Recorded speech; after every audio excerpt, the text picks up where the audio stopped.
Nous vous informons que ce programme est déconseillé aux moins de 10 ans. Un grand nom de l'immobilier et sa femme vivent la belle vie. Ils avaient de l'argent, se payaient du bon temps et avaient une vie sociale très riche. Jusqu'à un crime inimaginable. Il ne s'était jamais produit une chose pareille à Munster. Derrière ce crime, un suspect improbable. Il se croyait supérieur jusqu'à ce qu'il soit pris la main dans le sac. Ce n'est pas lui. Comment croire qu'il ait pu tuer pour de l'argent? Une histoire de cupidité et de malveillance, avec une touche d'ambiguïté et de surprise. C'est maintenant dans Crime en haute société.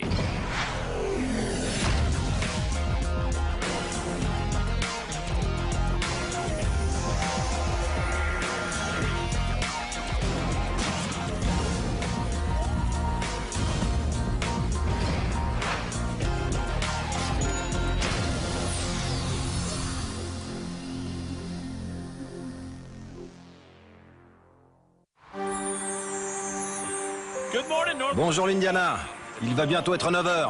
La journée promet d'être belle. Vous écoutez WGOB, votre radio locale.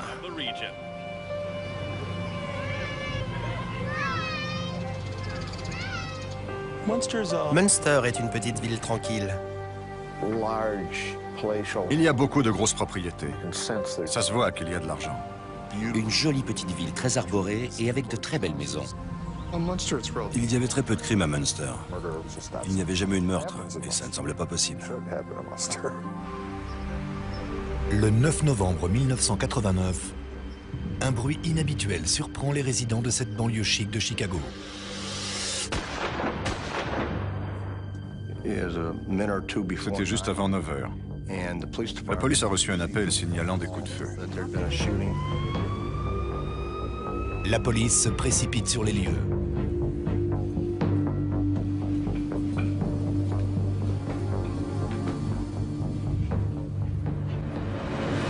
À genoux! Le premier policier est tombé sur Mark. Il criait, il saignait. Le jeune homme déclare s'appeler Mark Levine. Il a failli tirer sur Mark, car il ne savait pas qui il était, ni s'il y avait quelqu'un d'autre dans la maison. Mark raconte aux policiers que ses parents ont été tués et que le tireur s'est enfui. Dans le salon adjacent, les policiers trouvent la mère de Mark, Marsha Levine, 53 ans, entre la vie et la mort. Elle présentait 2 blessures, l'une à la poitrine et l'autre au visage. De l'autre côté du couloir, il trouve son mari, un magnat de l'immobilier, Donald Levine, également entre la vie et la mort. Donald Levine avait 2 blessures, une à la poitrine et l'autre sur le côté de la tête. Une fois les victimes transportées d'urgence à l'hôpital, les policiers fouillent la maison pièce par pièce, à la recherche d'indices. Je me souviens avoir fouillé la maison. C'était une belle maison à l'intérieur, immaculée. La scène du crime en disait long. Le crime avait été aussi brutal et méthodique que prémédité. En parcourant la maison, c'était surréaliste. On pouvait voir où ils avaient été blessés grâce aux projections de sang. Dans la cuisine, la police tente d'interroger Mark. Mais bizarrement, il refuse de parler avant d'avoir passé quelques coups de fil. Mark nous a raconté qu'il était dehors en train de charger sa voiture parce que c'était un grand jour pour lui. Il venait d'obtenir son diplôme de droit et il devait aller prêter serment à Chicago en compagnie de tous les nouveaux avocats. Quand soudain, raconte-t-il, une voiture bleue se gare devant la maison. Bonjour, j'ai un colis pour Marsha Levine. Mark est rentré et a dit à sa mère, « C'est bizarre, il y a un type qui vient livrer un paquet, mais il ne porte pas d'uniforme et il n'a pas de camion. » Signé ici. L'individu pointe son revolver sur Mark. À genoux. Et quand Mark se baisse, il le frappe violemment derrière la tête. Mark perd connaissance quelques instants. À son réveil, il entend sa mère crier, ainsi qu'un coup de feu.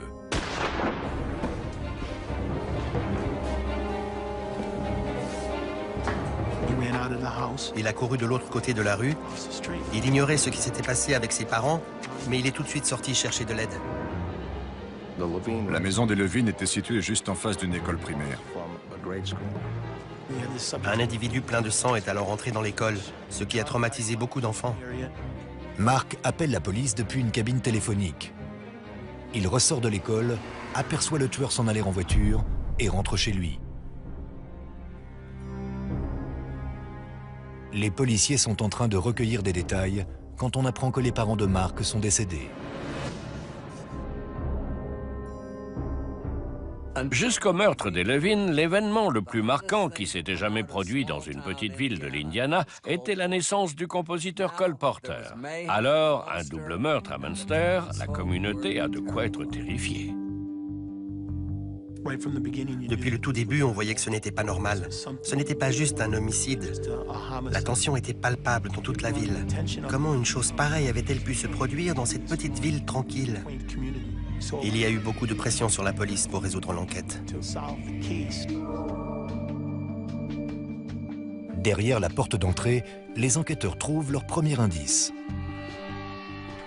Mark avait déclaré qu'il avait dû signer pour recevoir une enveloppe. Elle avait visiblement été lâchée par terre. Quand la porte s'est ouverte, l'enveloppe avait été poussée entre la porte et le mur. Dans la précipitation, le meurtrier avait oublié qu'il l'avait laissée là. La recherche de preuves continue. Les enquêteurs questionnent les voisins, tous réunis dehors. On récoltait beaucoup d'informations de la part des voisins et des parents qui déposaient leurs enfants à l'école. Des témoins déclarent avoir entendu des coups de feu avant de voir un jeune homme sortir de la maison en criant. Juste après lui, un deuxième homme est sorti à son tour. En arrivant à sa voiture, il a frappé violemment le capot.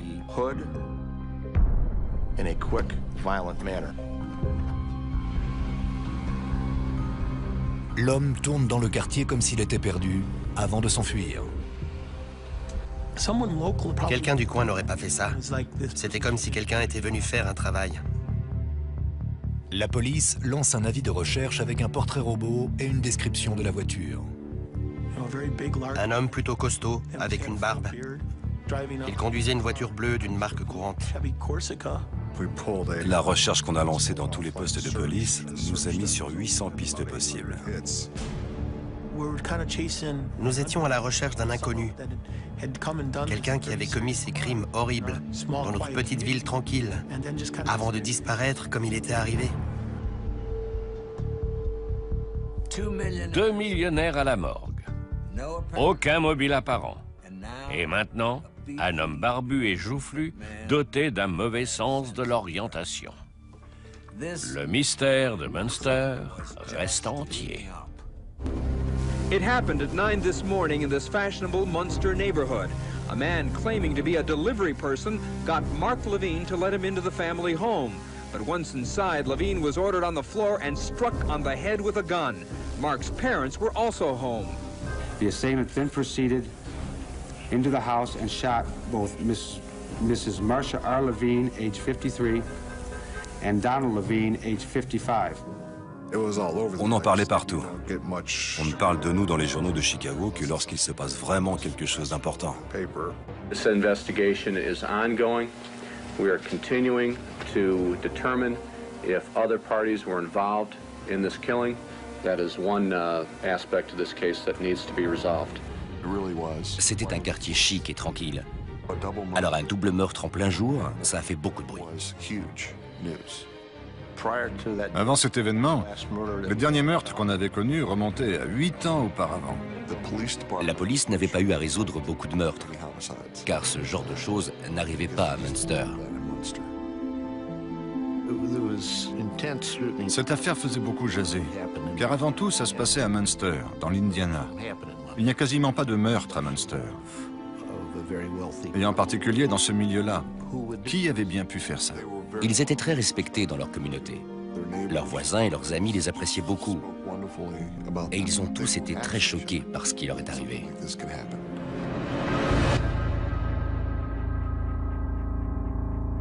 Quelques jours après les meurtres, Donald et Marcia sont enterrés. À la surprise générale, leur fils Mark est absent. Mark était une victime, mais il avait un comportement étrange. Il ne s'est pas senti capable d'aller à l'enterrement de ses parents. Il pensait être en danger. Il était persuadé que le meurtrier allait tout faire pour finir son travail. En tant qu'unique héritier de la fortune de son père, s'élevant à 25 millions de dollars, Mark fait immédiatement l'objet de soupçons. 3 personnes à la maison, une seule a survécu. Que s'était-il passé? Cet homme nous cachait peut-être quelque chose. Mark aurait pu également être une cible, mais il a survécu. Comment ça se fait? Les parents ont été tués, mais Mark n'a reçu qu'un coup sur la tête. Pourquoi n'a-t-il pas aussi été tué? Non seulement il évite les funérailles de ses parents, mais il commence à s'entourer de gardes du corps armé. Très vite, il va commencer à se cacher et à s'entourer de gardes du corps. Quand il commence à s'occuper des affaires de la société de son père, les soupçons de la police grandissent. Les policiers demandent à Mark de se soumettre au détecteur de mensonges, ce à quoi il consent. Le détecteur de mensonges n'a rien donné. Mark était trop nerveux.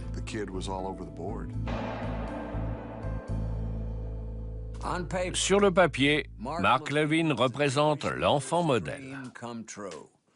Fils dévoué, travailleur, diplômé de droit de l'université de Yale. Mais son comportement est tellement étrange que soit il a quelque chose à cacher, soit le coup qu'il a reçu sur la tête était vraiment trop fort. Il avait clairement un mobile pour le meurtre de ses parents, mais les blessures dont il avait été victime étaient particulièrement graves. Mark idolâtrait ses parents, et c'était réciproque. Il était difficile d'imaginer que Mark ait pu les tuer. Tout en gardant un œil sur Mark, les enquêteurs étendent leurs recherches à d'autres suspects. On s'est d'abord demandé qui donc détestait Donald à ce point. Donald était un entrepreneur très agressif. Avait-il des ennemis? C'est la première chose qu'on a considérée. Au dire de tous, Donald et Marsha menaient une vie de rêve. Fils d'un riche fourreur, Donald a été élevé sur la côte chic de Long Island avec ses 2 petits frères, Robert et Billy. Plus tard, Donald intègre l'université du Wisconsin. C'est à ce moment-là qu'il rencontre Marsha Postrow. À la fin des années 50, le couple s'installe à Chicago où Donald commence sa carrière dans l'immobilier. C'était un homme influent, un homme d'affaires impitoyable, capable de décrocher des contrats que personne n'avait réussi à obtenir auparavant. Pendant les années 70, Donald construit son empire et s'impose sur le marché de Chicago. Mais il nourrit une passion encore plus grande que celle qu'il a pour les affaires. Ils étaient extrêmement dévoués à Mark, leur fils unique. Il s'impliquait beaucoup dans son avenir, dans ses études et dans tout ce qu'il faisait. Il était traité comme un prince. Quand Mark part pour la fac, Marsha s'engage dans des associations caritatives et Donald développe et diversifie ses affaires. Donald Levin travaillait dans plusieurs États. Parfois, il s'occupait de projets immobiliers, parfois d'investissements dans des mines d'or ou des centres commerciaux. Mais les enquêteurs découvrent que Donald n'est pas toujours très tendre. On nous l'a décrit comme particulièrement dur. Il voulait que les choses soient faites à sa façon. Donald était un homme d'affaires astucieux et il se mettait beaucoup de gens à dos. Apparemment, son caractère difficile a fini par vraiment énerver quelqu'un. On a commencé à parler de la mafia, car ça ressemblait à leur façon de faire. Et des rumeurs couraient insinuant que Donald était lié à la mafia de Chicago. On a commencé à penser à une histoire de business. Il avait dû se fâcher avec la mauvaise personne. Mais dernièrement, Donald avait changé son terrain d'action. Il ne s'intéressait plus au Midwest, mais au Southwest. À l'époque où Donald a été tué, il était en train d'acheter une maison à Scottsdale et travaillait sur un projet immobilier dans l'Arizona. Ses 2 frères, Robert et Billy, vivaient déjà dans la banlieue chic de Phoenix, à Paradise Valley, où Robert possédait sa propre société immobilière. Phoenix était une ville en plein essor. Et comme son frère Robert était en train d'y développer une société florissante, Donald voulait qu'il s'associe afin de faire passer cette affaire au niveau supérieur. Les deux frères chercheurs d'or s'associent dans le Southwest. Le marché de l'immobilier dans l'Arizona se porte comme un charme, soit. Mais ceux qui connaissent ces deux frères voient cette association d'un très mauvais œil. Robert était un frimeur invétéré, le genre de type qui affiche le fait qu'il pèse plusieurs millions de dollars. Mais quand on creusait un peu, on voyait qu'il ne faisait pas grand-chose. Robert brassait du vent. C'est Donald qui était le président. Donald fait des allers-retours vers Chicago tout en maintenant un lien étroit avec le bureau de Phoenix. Robert était là pour gérer la propriété et être l'assistant de Donald. Robert gérait le bureau de Phoenix et Donald s'occupait de l'argent. Ce partenariat est un succès. Robert mène la grande vie. Costumes sur mesure, vacances luxueuses, villas sur les hauteurs de la ville. Mais les apparences sont parfois trompeuses. Il y a toujours des problèmes quand une affaire est florissante avec beaucoup d'argent et d'investissement en jeu. Les enquêteurs apprennent qu'à l'été 1989, les choses ont mal tourné. Robert est alors parti pour un mois de vacances en Italie. Donald était venu nous surveiller à Phoenix et il en a profité pour vérifier les livres de compte. Donald découvre alors qu'il manque 275 000 $ sur un compte. Il a commencé à s'énerver et à crier, en traitant Robert de tous les noms. En escroquant la société, c'était comme si son frère l'avait escroqué lui. Le personnel du bureau de Phoenix a appelé Robert en Sicile, mais il a répondu que ce n'était rien, qu'il expliquerait tout à son retour. Donald s'est lancé dans une nouvelle diatribe et a commencé à proférer des menaces. Dites-lui que je lui coupe les vivres. Dites-lui que je vais faire ci ou ça. Les enquêteurs apprennent que Donald déménage pour redresser la situation. Donald avait décidé que Robert travaillerait pour lui et toucherait un salaire. Mais tous ses pouvoirs lui avaient été retirés. Robert s'était enrichi grâce à Donald. Et il était sur le point d'être évincé de la compagnie. Il allait perdre son gagne-pain. C'est là qu'on a commencé à comprendre. On y a vu un mobile pour ses crimes. Un très bon mobile. Entre les comptes truqués et la rivalité entre frères, la police doit se demander... Et Bob alors? L'oncle Robert a maintenant rejoint son neveu Mark sur la liste des suspects. La piste familiale est maintenant privilégiée. La pression monte dans l'enquête sur les meurtres de Donald et Marsha Levine. Les policiers se retrouvent face à deux possibilités. Soit Mark a tenté de toucher son héritage avant l'heure, soit le frère de Donald, Robert, a voulu reprendre la direction de la société de la manière la plus rapide qui soit. Enfin, les enquêteurs trouvent une première piste tangible. À l'intérieur de l'enveloppe du tueur, il y avait une carte sur laquelle l'aéroport de Midway était entouré. Notre instinct nous indiquait donc que le suspect était arrivé en avion et avait dû louer une voiture. Nous avons interrogé de nombreuses compagnies de location de voitures et un jour, l'une d'elles nous a rappelé. Une voiture de location semble correspondre à la voiture vue sur la scène de crime. 4 voitures bleues de la marque en question avaient été louées ce jour-là depuis cet aéroport. L'employé nous a lu cette liste et le troisième nom était Robert Levine.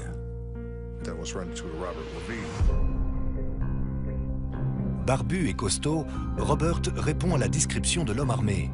Mais quand la police l'interroge, il produit un alibi en béton. On découvre que la veille au soir, Robert dînait avec tout un groupe de gens dans un grand restaurant de Phoenix. Les enquêteurs changent leur fusil d'épaule. Est-ce une fausse piste? Qu'est-ce qu'on n'a pas encore trouvé? Les enquêteurs regardent de plus près le contrat de location portant la signature de Robert. On savait qu'il nous manquait une pièce du puzzle. En regardant de plus près le contrat de location, on a trouvé un numéro de téléphone qui n'était pas celui de Robert Levine. Le numéro de téléphone avait un préfixe de Phoenix. Nous nous sommes mis en relation avec la police de Phoenix et nous avons fini par trouver que le numéro de téléphone était celui d'un certain Bruce McKinney, à Phoenix. C'est là qu'on a commencé à se concentrer sur M. McKinney. Ils lancent une enquête et apprennent que Bruce McKinney est marié, père de famille et travaille comme sculpteur sur bois dans un parc d'attractions. Il n'a été arrêté qu'une fois. Bruce McKinney n'avait pas de casier criminel. Il n'avait été arrêté qu'une fois pour possession de cannabis. Ce n'était pas grand-chose. Puis, ils ont accès au dossier de McKinney. Quand j'ai vu le permis de conduire de Bruce McKinney et sa photo prise par la police de Phoenix, j'ai vu clairement que ces deux photos correspondaient au portrait robot. C'était flagrant.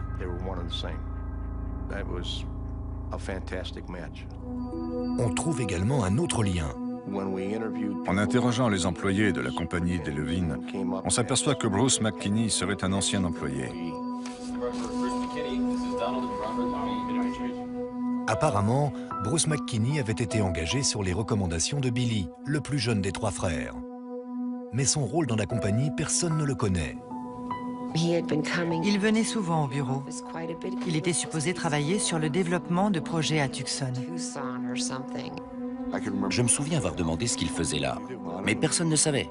Que venait-il faire? Il venait, il entrait dans le bureau de Robert et la porte se refermait derrière lui. Comment ce fumeur de joint apathique s'est-il fait une place dans le cercle très fermé des Levine? Les frères avaient-ils eu soudainement besoin d'un sculpteur sur bois? Ou alors se tramait-il quelque chose de beaucoup plus sinistre? On a compris que Robert et Bruce McKinney n'étaient pas des amis. Bruce était bien différent des amis habituels de Robert, et il ne semblait pas être à sa place. Alors qu'est-ce qui les unissait? Aucune idée.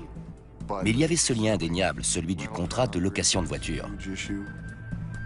Les enquêteurs cherchent davantage d'indices sur l'enveloppe que le livreur avait présentée à Mark Levine. Premièrement, ils découvrent une série d'empreintes, puis une autre piste. Le colis venait d'arriver d'un hôtel de Hammond, à 8 km à peine de chez les Levine. Nous sommes allés à l'hôtel pour découvrir qui était arrivé tard la veille au soir et était reparti tôt le lendemain matin. Les crimes ont eu lieu tôt le matin, et seules 5 personnes étaient parties de l'hôtel avant 8 heures. L'un de ces 5 clients est un certain Paul Barrett. Il vient de Floride. La police trouve un indice sur sa fiche de renseignement. Son adresse est l'ancienne adresse de McKinney, dans l'Arizona. Les enquêteurs passent au crible les registres des vols à la recherche de son nom. Nous avons découvert qu'un billet aller-retour au nom de Paul Barrett avait été utilisé depuis Phoenix la veille au soir du meurtre. Le dossier de Bruce McKinney dont dispose la police est envoyé en urgence à Munster. Ils ont envoyé ces empreintes par avion jusqu'à Chicago. C'est l'inspecteur Strubeck qui les a emportées directement au laboratoire. Les empreintes sur le billet correspondaient parfaitement aux empreintes de M. McKinney.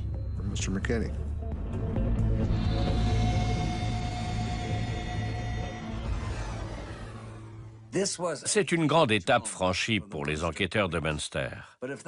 Mais alors qu'ils pensent détenir le coupable grâce aux empreintes de McKinney, ils ne sont pas au bout de leur surprise.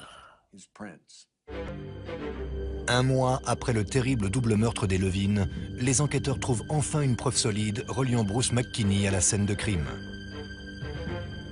Mais il leur manque toujours le mobile. Une fois toutes ces pièces réunies et que tout concordait, on savait qu'on tenait Bruce McKinney. Mais on continuait à se demander pourquoi il avait fait ça. Robert avait un différend avec son frère Donald et McKinney connaissait Robert.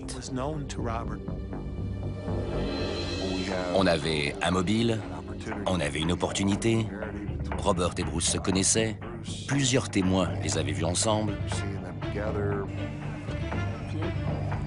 Plusieurs mois après les meurtres, la police arrête Bruce McKinney et interroge Robert. Nous voulions que tout soit fait en même temps. Nous ne voulions surtout pas que Bruce McKinney et Robert puissent se parler avant qu'on les ait tous les deux en garde à vue. Bruce McKinney refuse de parler. Il était assisté d'un avocat commis d'office et ils ont refusé de parler de Robert Levine. Contrairement à Bruce McKinney, qui reste muet comme une tombe, Robert Levine n'arrête pas de parler. Un vrai moulin à paroles. Mais malgré tout ce boniment, on n'apprend rien de nouveau. Il donnait des réponses tous azimuts. Il tournait autour du pot sans jamais répondre aux questions. Il essayait de trouver qui avait bien pu être impliqué, depuis des syndicalistes en passant par des relations professionnelles ou de mauvaises fréquentations. Ma seule impression à son sujet, c'était qu'il mentait. Notre but était de découvrir pourquoi Bruce McKinney avait commis ces meurtres. Il a été extradé dans l'Indiana pour y être inculpé. Mais les mois passent et McKinney refuse toujours de parler. Le parquet place la barre haut et requiert la peine de mort.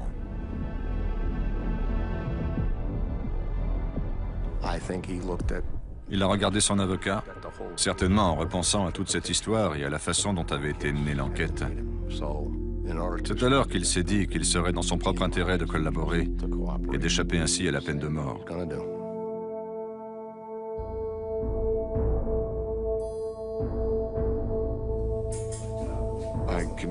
Je me souviens de lui, de l'autre côté de la table, durant l'interrogatoire. On s'est serré la main. Sans émotion particulière, il s'est assis et il m'a expliqué calmement comment il était entré dans une maison et avait tué 2 personnes de sang-froid. C'était incroyable. Bruce McKinney déclare enfin que Robert lui a offert $1 million pour faire ce travail. Puis ils ont élaboré un plan. Bruce McKinney et Robert avaient fait ensemble un voyage de préparation et observé la maison.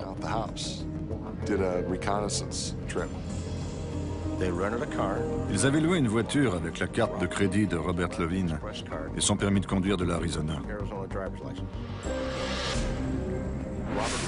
Robert Levine avait fait visiter le quartier à Bruce McKinney et lui avait décrit la maison et la disposition des pièces. Puis, Bruce McKinney déclare que Robert lui a indiqué le meilleur moment pour frapper. Robert Levine lui a dit que Mark Levine serait chez lui la nuit du mercredi 8 novembre et le matin du jeudi 9 novembre, jour où il allait partir pour Chicago. Bruce McKinney déclare qu'il a reçu des instructions précises afin que la fortune des Levine reste dans la famille. Robert lui avait indiqué l'ordre dans lequel les victimes devaient mourir. Mark devait mourir le premier, car sans lui, il n'y avait plus aucun descendant. Puis, Marsha devait mourir. Ensuite, c'était au tour de Donald. Si Donald mourait le dernier, alors ses biens reviendraient à Robert. Quand Mark s'enfuit, Bruce McKinney fuit la scène de crime, se débarrasse de l'arme et appelle Robert. Les enquêteurs veulent savoir pourquoi il n'a pas poursuivi Mark afin de terminer le travail. Bruce McKinney a dit qu'il l'avait poursuivi afin de le tuer, mais qu'il n'avait pas pu le faire parce que Mark courait vers une école remplie d'enfants. C'est un comble. Un homme de main avec une conscience.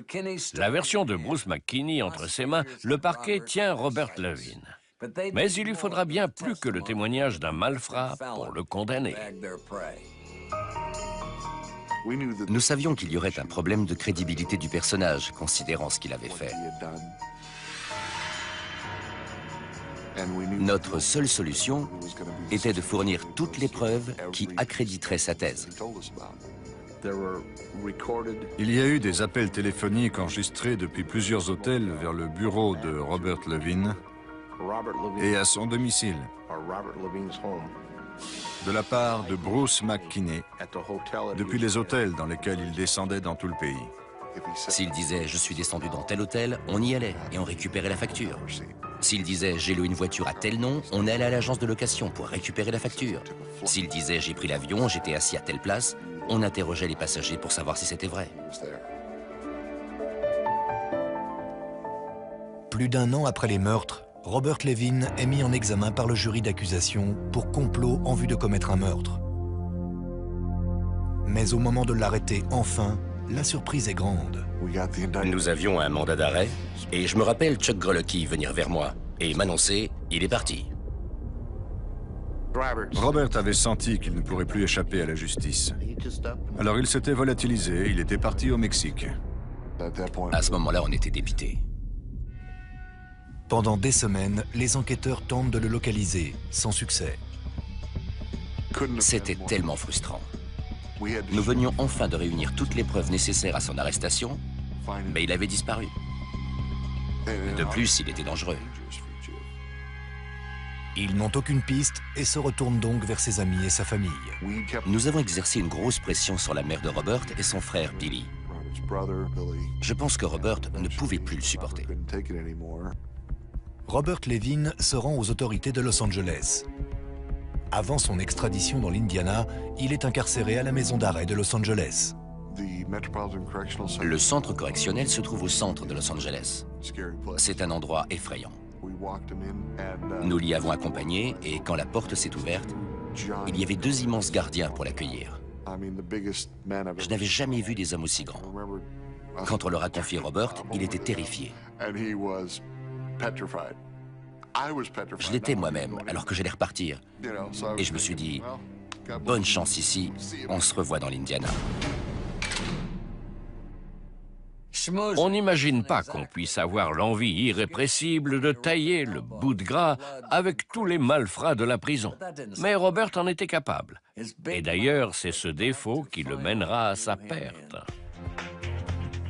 Dans l'attente de son procès, Robert Levin est maintenu derrière les barreaux, accusé d'avoir organisé le meurtre de son frère et de sa belle-sœur. Les enquêteurs sont confiants. Ils ont des preuves tangibles. Il y a un vieil adage. Qui connaît son ennemi comme il se connaît, en 100 combats ne sera point défait. On connaissait bien notre ennemi et on était sûr de nous. Mais dans le camp de Robert, personne n'arrive à croire qu'on en soit arrivé là. L'entourage de Bob n'y croyait pas du tout. Nous parlons d'un homme qui était extrêmement intelligent et qui serait assez stupide pour demander à quelqu'un d'aller tuer son frère en utilisant sa carte de crédit et son permis de conduire. C'est impossible. J'ai demandé au FBI pourquoi ils accusaient Bob. On m'a répondu, si ce n'est pas Bob, alors c'est qui? Je ne me suis pas retenue de dire qu'on ne peut pas détruire la vie de quelqu'un parce qu'on n'a trouvé personne d'autre. Une théorie plausible serait que Bruce McKinney aurait agi pour son propre compte et aurait tenté d'accuser Robert pour se tirer d'affaire. Les avocats de Robert insistent sur le fait que Bruce McKinney avait ses propres griefs contre Donald. Donald avait décidé que Bruce serait chargé d'un énorme projet pour l'entreprise. Avant que Bruce ne prenne ses nouvelles fonctions, Donald aurait découvert que son petit frère Billy avait entretenu une relation plus qu'amicale avec Bruce McKinney. Billy était homosexuel et il avait eu une liaison avec Bruce. Quand Donald s'en est rendu compte, il était dans une rage folle. Il était très en colère contre Bruce pour avoir eu une relation avec son petit frère. Il a donc annoncé à Bruce qu'il serait viré. Bruce serait allé à Munster ce jour-là pour faire changer d'avis Donald.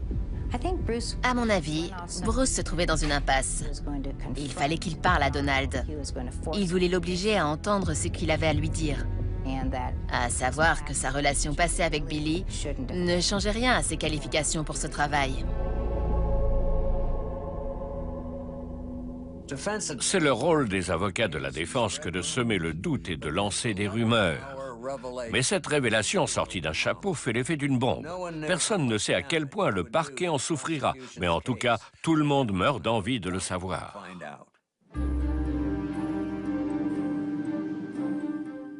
Tous les jours, toutes les places étaient prises. Les femmes du quartier venaient le matin avec leur sandwich et un coussin pour assister au spectacle. L'assassinat d'un couple respecté du voisinage leur fils qui est blessé, le frère qui est accusé d'avoir engagé un homme de main. Ce procès réunissait tous les éléments d'un show. Depuis le premier jour, tous les yeux sont tournés vers l'accusé. Robert était assis à côté de son avocat, il avait l'air très sûr de lui. Je ne suis pas coupable. Je ne les ai pas tués. C'est une machination. Nous avons parlé de l'affaire que j'avais préparée. Il était confiant. Il acclamait son innocence depuis le début. Il disait « J'aimais mon frère, je ne lui aurais jamais fait de mal. » Je l'entends encore me dire « Je l'aimais et je n'aurais jamais fait ça. » Selon l'accusation, l'affaire est simple. Robert avait agi par pure cupidité. Il travaillait uniquement dans le sillage de son frère. Et quand ce dernier lui a dit que c'en était terminé pour lui, il a paniqué et il s'est dit que s'il ne faisait rien, il était fini. Les avocats de Robert plaident le fait que Bruce McKinney aurait agi seul et que ses déclarations au sujet de l'implication de Robert sont pure fiction. Et c'est bien le témoignage de cet ouvrier qui sera déterminant dans l'affaire. Cet homme arrive face au jury. La salle est comble. Et il se met à parler du meurtre de 2 personnes dans les moindres détails. Il raconte la scène comme il raconterait qu'il a mangé un sandwich la veille au soir. Il a littéralement dit à Mark Levine qu'il avait eu de la chance d'avoir pu s'échapper, car sinon il l'aurait tué. Sans aucun remords. Aucun. Il était très détendu, il ne manifestait aucune émotion. Il avait un sang-froid incroyable. Il ne faisait aucun effort pour se défendre, ce qui en faisait un très mauvais témoin pour moi, mais un excellent pour l'accusation. Cette affaire semble pouvoir prendre 2 tournures diamétralement opposées, jusqu'à ce que l'accusation appelle un témoin surprise à la barre. En prison, Robert avait sympathisé avec un autre détenu, John Rinaldo. John Rinaldo était un escroc. Il purgeait une peine pour diverses fraudes et utilisait plusieurs noms en détention. Robert n'avait pas compris qui viendrait témoigner jusqu'à ce qu'il le voie entrer dans la salle d'audience. John nous a alors dit que Robert lui avait confié son mobile, que Donald allait lui couper les vivres parce qu'il avait détourné des fonds et qu'il avait demandé à Bruce de tuer les victimes dans un certain ordre. C'était du pain béni pour nous et on était ravis. Le témoignage de John Rinaldo était accablant. Son témoignage, additionné à celui de Bruce McKinney, qui maintenait sa version selon laquelle Robert l'avait engagé pour tuer, avait trop de poids. Un homme de main bisexuel, un escroc qui balance, le jury de cette petite ville sans histoire aura tout vu. Mais un membre de la famille Levine n'a pas encore été écouté. Le rescapé de la tuerie, le jeune Mark. Son témoignage scellera définitivement le sort du coupable. Durant les derniers jours des auditions des témoins, Mark Levine sort de sa cachette pour affronter son oncle devant la cour. Il raconte au jury que Robert avait appelé son père quelques jours avant les meurtres, en ayant l'air particulièrement intéressé par l'emploi du temps de Mark, ce qui était inhabituel. Il avait appelé à Munster, avait parlé à son frère et vérifié si Mark serait bien chez lui les jours suivants. Mark sera-t-il à la maison? Oui, il revient mercredi et partira prêter serment jeudi à Chicago. Ce n'était pas du tout dans les habitudes de Robert de poser ce genre de questions. Cet appel avait attiré l'attention de Mark, car son oncle n'appelait plus pour prendre des nouvelles. La défense tente de retourner les soupçons vers Mark, en insistant sur les résultats douteux de son passage au détecteur de mensonges. La police a essayé de dire que ça n'avait été qu'une formalité, qu'ils n'avaient jamais soupçonné Mark, mais je pense que c'était faux, et que c'était après lui qu'ils en avaient initialement. Les jurés se sont mis à réfléchir. Robert était peut-être innocent. C'était peut-être Mark qui avait manigancé tout ça. Après tout, il avait survécu, il voulait peut-être toucher son héritage plus tôt que prévu. Mais tous les témoignages concordent. Bruce McKinney a été envoyé pour tuer les 3 Levine. Tous les témoins de la scène et les voisins ont déclaré la même chose. Bruce avait rejoint sa voiture très contrarié.